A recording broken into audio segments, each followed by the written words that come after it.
Hello everyone, my name is Halvey. In this video, I will be going over the history of the combat forecast in Fire Emblem games. So the combat forecast, also known as the combat information window, is the window displayed right before you attack an enemy during player phase. This is a very important gameplay feature that shows the battle stats for the two units before they enter combat so that the player can easily predict how a round of combat will go, like whether it is in the player's favor or not, and then make an informed decision before committing to attacking an enemy and using up that unit's action for that turn, since before the introduction of the turn wheel and other turn rewinding mechanics, every action counts, and once you move a unit and perform an action, there is no taking it back unless you restart the entire map. The combat forecast was a little rough around the edges when it was first introduced, however for the most part it has been improved upon as the series progressed. So this feature was not in the first two games whatsoever. After you would move a unit and select attack, then select a weapon or spell, you then select the target enemy and you can cycle through if there are multiple enemies in range. Then you confirm a target and go straight into combat. Terrain effects will flash on screen, and during the combat animations, there will be bars to show HP, hit rate, attack, and defenses, and the more the bar is filled in, then the higher that stat is. So it's cool to look at these, but you've already committed to attacking and you can't take it back, so you are basically going in blind when attacking enemies unless you are constantly checking the enemy unit stats and your own unit stats. There is also no easy way to check the stats of weapons in the game. You will have to look them up online and refer to them to do calculations. Then on to the third game in the series, Mystery of the Emblem. There are two things that were added that are a step in the right direction. The first thing is that the game now shows the player unit's attack, hit, avoid, crit,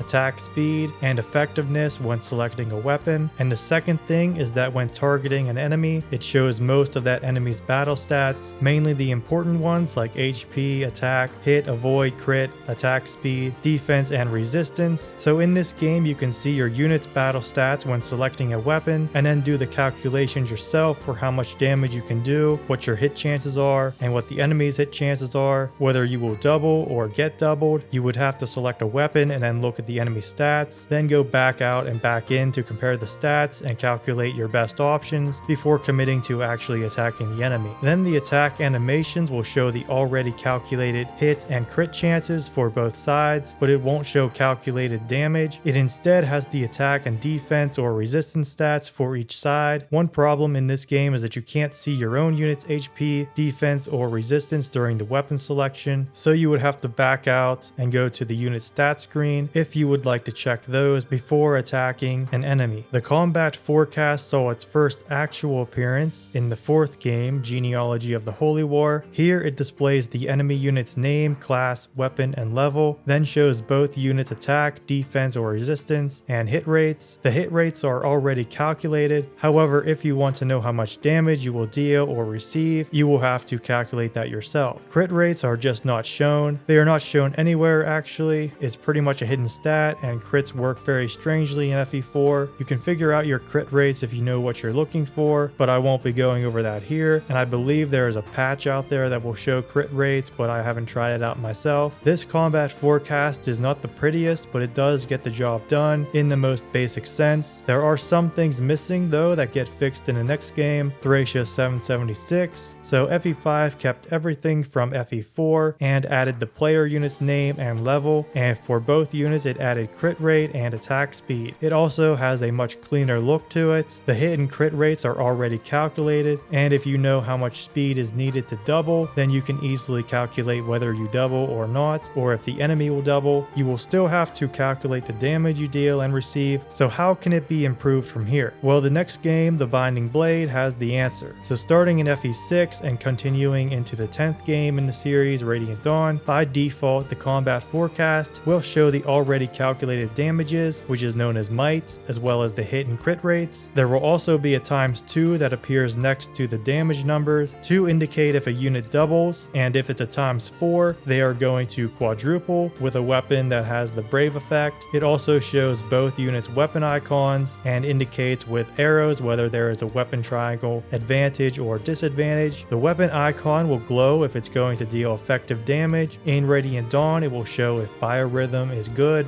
normal or bad, indicated by an arrow or absence of one next to the unit's name. In each of these games' options menu, there is an option to go back to the old combat window, which is called detailed, as opposed to the default one that is called simple, and it will be just like it was in FE5, with the addition of showing the player unit's weapon icon, and it no longer shows the enemy unit's class. There is also an option to turn it off completely, and it will be just like playing FE1 or 2. I don't know why you would want to do that, but it's there. Then in Shadow Dragon, there is only the simple combat window. You can no longer change it to the detailed one or turn it off in the options. Something new to the series that this game added is that while moving a unit, you can select an enemy that is in your attack range and just go straight into the combat forecast. Then another new thing is that you can now change your weapon straight from the forecast using X or Y. You can still do things the old way by moving first and then selecting attack, then a weapon, and it will open the combat forecast. As for the combat forecast itself, it now shows the terrain tile that a unit is on, as well as weapon durability, and effective damage now glows green on the damage number. New mystery of the emblem kept the combat forecast itself basically the same, but it added the option to skip the weapon selection after selecting attack from the menu. This is called advanced in the options menu. Classic will keep it just like in the old games where you select a weapon first, then an enemy. Advanced skips the weapon selection, and instead you go straight to selecting an enemy to attack, and then you can change your weapon using X or Y while the combat forecast is on screen. Awakening introduced the option to use a simplified interface or the full interface. This can be changed in the options menu or by tapping the full icon in the top right corner of the touchscreen. So the main concern here is how the simplified interface changes the combat forecast. It takes away the damage numbers and crit rates and instead shows the hit rates and how much HP each unit will be left with after combat if all attacks hit. The hit rates and HP numbers are color coded, where a bluish color is good, yellow is decent, and red is bad. The ×2 or ×4 will be underneath attack, and if an attack will deal effective damage, a circle that says bonus damage appears above attack. It doesn't show the dual strike and guard rates, nor does it show the enemy's weapon. There is also a message that will appear if your unit is likely to die. The full interface is mostly unchanged. There is the addition of the rates for dual strikes and guards, since that is a new mechanic in this game, and returning from new mystery is the option to choose classic or evolved attack flow. With classic, you select a weapon first, then an opponent, and with evolved, you select an opponent first, then a weapon. I think the simplified interface is a little too simplified. I prefer the full interface. Fates is pretty much the same as Awakening, just with a couple of tweaks, such as you can now use R to change the dual strike partner. The simplified interface now shows the enemy's weapon and displays HP as a bar along with the number values and indicates HP reaching 0 by a skull. It does not account for dual guards or skills such as counter. There is no indication for doubling or effective damage. It puts a little message on screen if your unit is at a weapon triangle disadvantage or is likely to die. Since dual strikes and guards are no longer random chance, they are displayed in the full interface combat forecast. Also, characters' facial expressions in their portraits will change depending on how the battle will go. Echoes uses the classic attack flow and has options for a standard combat forecast or a simplified one. The standard forecast goes back to showing attack and defense or resistance stats, and you have to do the calculations for damage yourself. However, it also shows the HP bars and how much HP will be left on each unit if all attacks hit. So really just looking at the HP bar should be enough for you to decide if you want to attack the enemy or not. It will also show support characters on the left side of the screen, and the bonuses they give are indicated by an orange colored extension on the stat bars. The simplified forecast shows hit, might, crit, and HP values after combat if all attacks hit. In both of them, you can see what terrain tile each unit is on, and if magic is involved, there will be a circle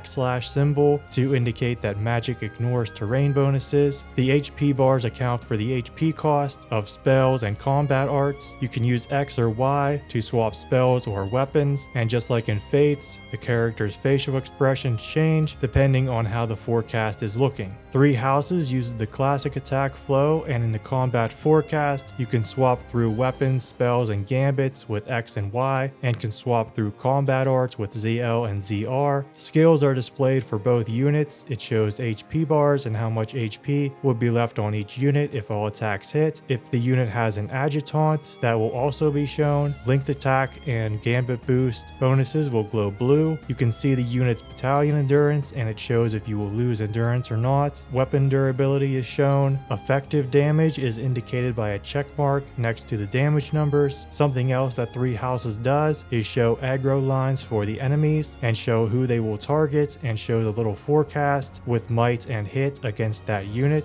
Engage has the classic attack flow, and as for the combat forecast, starting from the top, it shows the terrain each unit is in and what bonuses or penalties it gives. It then shows skills that are in effect. You can swap weapons with L and R. Arrows will indicate if there is a weapon triangle advantage or disadvantage. You can use the plus button to engage and disengage. Then it shows the HP bars and how much HP will remain for each unit if all hits land. Then instead of showing might or attack, it shows how much total damage the unit will do from all of their attacks, and it shows hit and crit rates. In the middle, it shows the order of attacks, and a red X will indicate a fatal blow. It shows how much damage each individual attack does, and it shows if a unit will recover HP from an attack as well, and this is accounted for in the HP bars. It will also say if an attack will inflict break or if an attack will be blocked by a chain guard. It also shows however many chain attacks there will be. This order of attacks is shown because of the fact that there are so many different ways of inflicting damage in this game, with skills, engage attacks, chain attacks, and so many other things, and oftentimes separate attacks can have different damage values. Attacks with a brave effect will have a ×2 next to the damage number, and just like in Fates and Echoes, characters' facial expressions can change depending on how the battle could go. There is also a mini combat forecast for when enemy bosses are about to use an engage attack against one of your units.